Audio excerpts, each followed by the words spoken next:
vlog, let go, and go into the unknown. For much of my life, I had gone to a small church. Then I went to a Bible college and learned a lot about God and theology. Now, because my church is so small, it wasn't always easy to find someone to fill in for preaching. One day, someone, somewhat jokingly, asked me if I would preach for 2 weeks. I said yes, and that's how I began being a fill-in preacher for that church.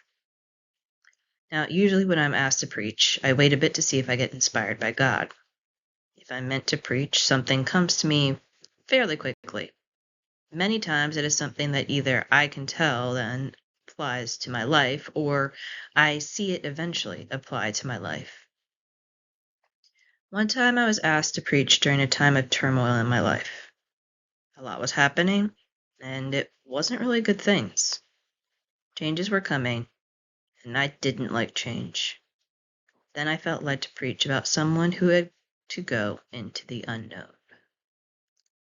Abraham and Sarah were asked to leave everything they knew. They were asked to leave their family and inheritance and go where God showed them. That would make me so scared. I am someone who doesn't like change, and that's the season I was in as well.